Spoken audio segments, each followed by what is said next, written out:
శుక్లాంబరధరం విష్ణుం శశివర్ణం చతుర్భుజం ప్రసన్న వదనం ధ్యాయే సర్వ విఘ్నోపశాంతయే.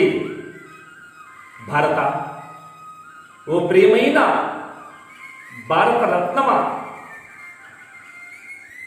ప్రపంచంలో నీకెన్ని సన్మానాలు లభించినా, ఎన్ని బిరుదులు నిన్ను వరించినా, నీ పవిత్ర భావనే నీకు మకుటం లేని మహారాజుగా మారుస్తుంది.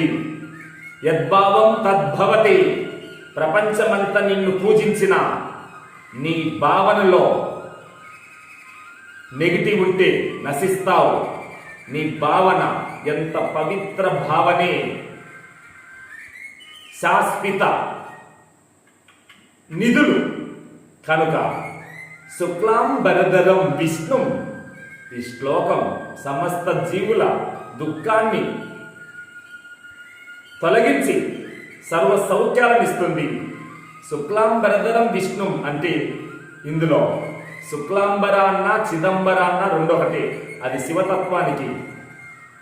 ధరం అంటే ధరించిన వాడు. ఏదాన్ని? ఈ అనంత కోటి విశ్వాన్ని ధరించింది ఆ విష్ణు తేజం. బ్లాక్ హోల్స్ వాటి యొక్క లోతుపాతులు గుర్తించడం ఎవరికెరుక?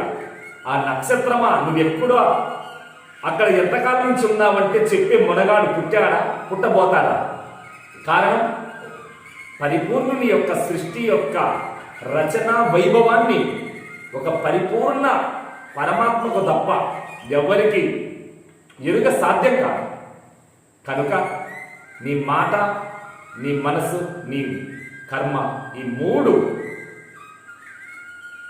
త్రికరణ శుద్ధిగా విజయభేరి మ్రోగిస్తాయో అప్పుడు సనాతన పరిపూర్ణ బ్రహ్మసాక్షి అయిన పరమాత్మలో ఆవగింజంతా నీకు ఎరుకబడుతుంది. అంతే తప్ప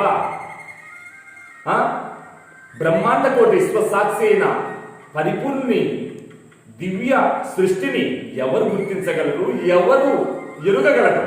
కనుక ఈ శ్లోకంలో శశివర్ణం చతుర్భుజం అంటే 4 అవస్థలలో జాగ్రత్త, స్వప్న, సుషుప్తి, తురీయ, విశ్వ, తేజస, ప్రాజ్ఞ, పరమాత్మ. ఈ 4 అవస్థలే ఇక్కడ 4 భుజాలు. చతుర్భుజాలంటే ఈ 4 అవస్థలను భుజిస్తుంది జీవాత్మ. మరి అండజ, ఉద్భిజ, స్వేద, జరాయుజ, ఈ 4 ఈ ప్రపంచంలోని ప్రజలంటే మానవులే కాదు, 84 లక్షల జీవరాశులను కలిసి ఓం ప్రజాపతి చరతి గర్భే అంతః అజాయమానో బహుదా విజాయతే తస్య ధీరాః పరిజానంతి యోనిం మరీచీనాం పదమిచ్చంతి వేదసః. కనుక ప్రజాపతి అంటే పరమాత్మ.